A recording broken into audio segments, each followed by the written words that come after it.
Shalom, selamat malam. Kita ketemu lagi. Kita boleh bersama-sama melanjutkan renungan kita yang semalam. Dan kita akan melanjutkan renungan kita pada hari ini. Masih dalam 2 Petrus pasal 3. Dan kita akan melanjutkan dalam ayat yang ke-10 sampai dengan ayat yang ke-18. Mari kita berdoa.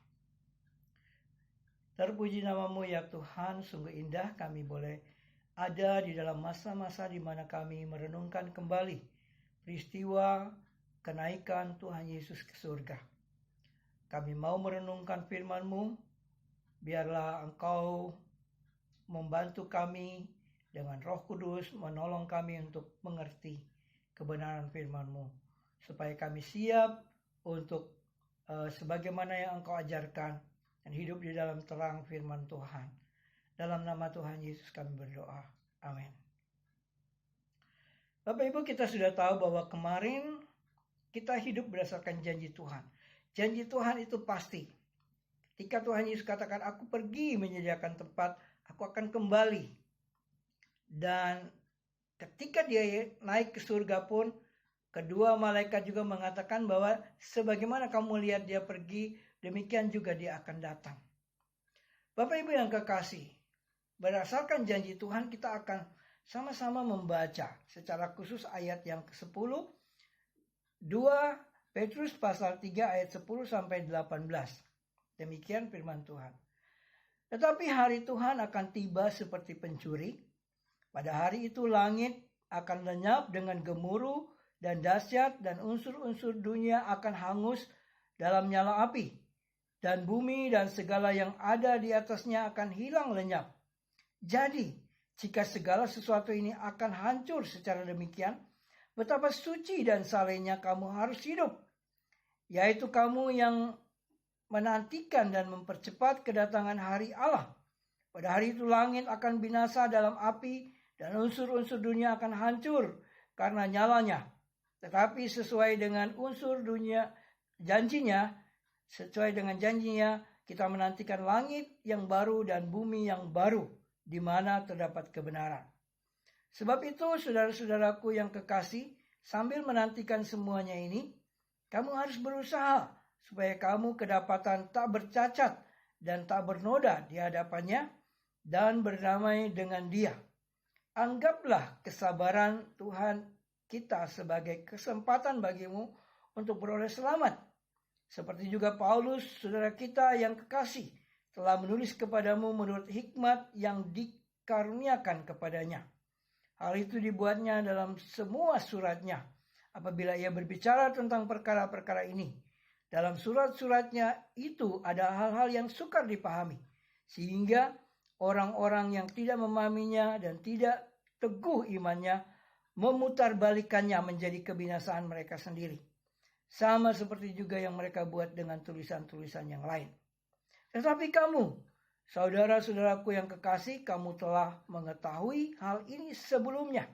Karena itu waspadalah, supaya kamu jangan terseret ke dalam kesesatan orang-orang yang tak mengenal hukum, dan jangan kehilangan peganganmu yang teguh.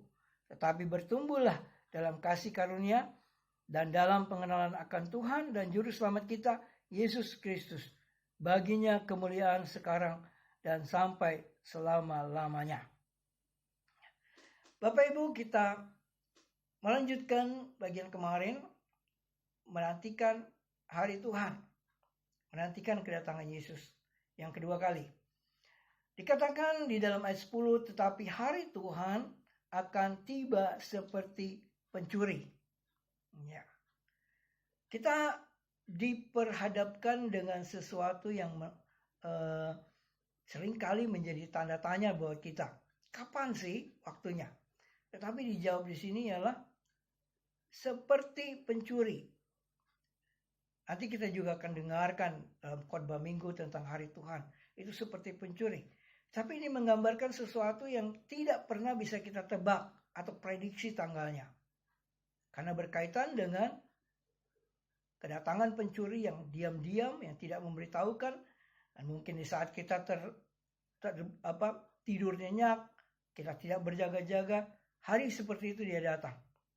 Nah, gambaran seperti ini mengingatkan kita bahwa ketika hari itu datang, hari Tuhan itu datang, digambarkan di situ bahwa seluruh alam semesta ini, langit dan bumi akan hancur oleh nyala api, ya, dikatakan hancur karena nyala api, binasa, dan bahkan unsur-unsur dunia ini akan lenyap dan akan muncul langit baru dan bumi yang baru sesuai dengan janji Tuhan.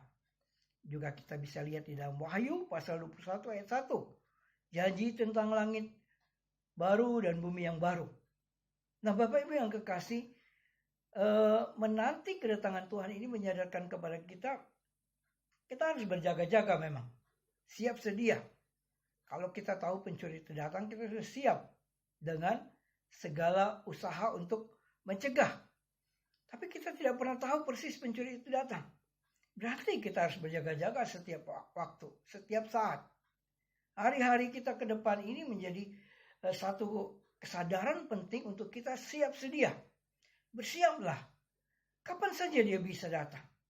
Tetapi itu akan diawali dengan keadaan alam yang amburadul, yang rusak, dan bahkan kehancuran alam semesta ini.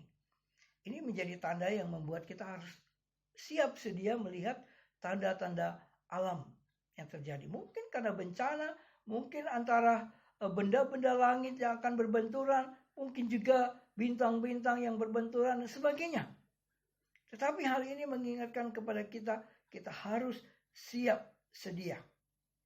Yang pertama ini menyadarkan kepada kita memang ada langit baru dan bumi yang baru yang akan diciptakan, yang diberikan kepada kita yang sungguh-sungguh percaya kepadanya. Yang menarik di sini bahwa ketika hal itu sedang kita nantikan sekarang, kita harus menunjukkan sikap seperti yang dikatakan di sini. Jadi segala sesuatu ini hancur, betapa suci dan salehnya kamu harus hidup. Itu dalam ayat 11. Kemudian dalam ayat 14, berusaha supaya kamu kedapatan tak bercacat dan tak bernoda di hadapannya dalam perdamaian dengan Allah. Suci, saleh, tak bercacat, tak bernoda di hadapan Tuhan. 3 kriteria ini sangat penting. Menjadi orang yang siap sedia menyambut Yesus Kristus datang harus didapati sebagai orang yang suci, orang yang saleh, yang tidak bercacat, tak bernoda menyambut mempelai yang akan datang.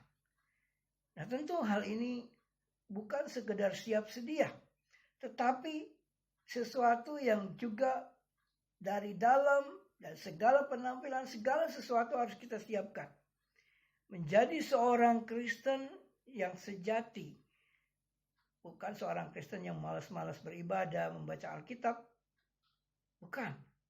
Orang yang sungguh-sungguh menyediakan waktu, orang Kristen yang sungguh-sungguh mempunyai waktu yang dengan Tuhan, dan dikatakan juga siap sedia dalam segala hal untuk menyambut kedatangan Yesus, termasuk hal-hal yang ada di dalam diri kita secara rohani. Itu sebabnya kalau kita selalu diingatkan hidup kudus, jangan berbuat dosa, itu adalah bagian yang dimana kita menantikan Tuhan. Saudara, kalau orang Kristen masih suka berdosa, tentu akan sulit ditegur soal dosa. Tetapi ketika dia sadar bahwa dia harus hidup kudus, dia akan selalu mencari firman Tuhan sebagai cerminnya untuk dia lihat mana kesalahannya, mencari firman Tuhan untuk mengoreksinya seperti pedang bermata dua yang bisa membersihkan hidupnya. Nah, poin ini juga mengingatkan kita. Bukan hanya kita siap sedia, tetapi kita juga siap untuk mengoreksi diri kita dalam kehidupan yang suci, yang kudus, tak bercacat, tak bernoda.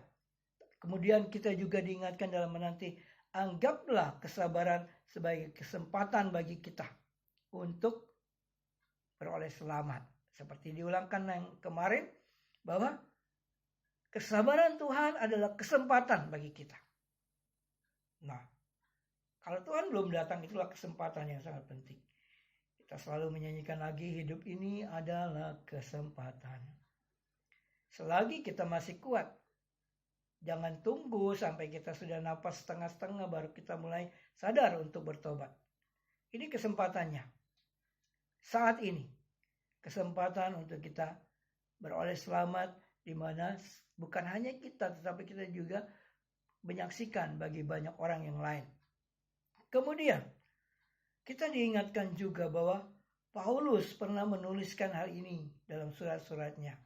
Tapi ada orang-orang yang susah menerimanya, susah memahami, bahkan mereka seperti bumerang untuk kebinasaan mereka.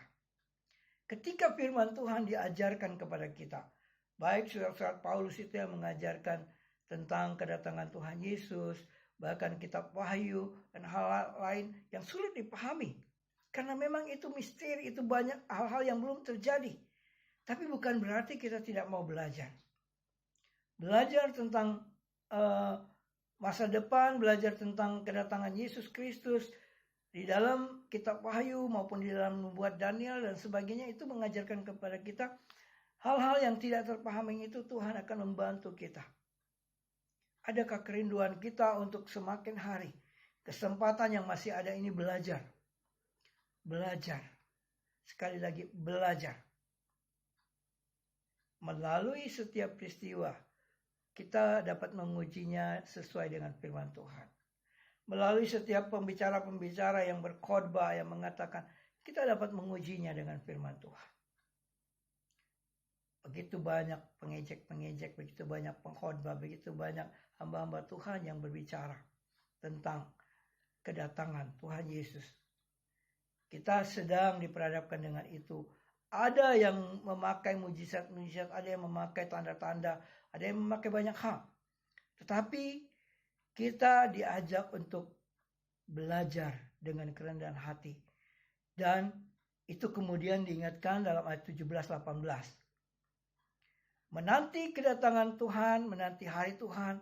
Ayat 17 dikatakan, waspadalah supaya kamu jangan terseret ke dalam kesesatan orang-orang yang tak mengenal hukum.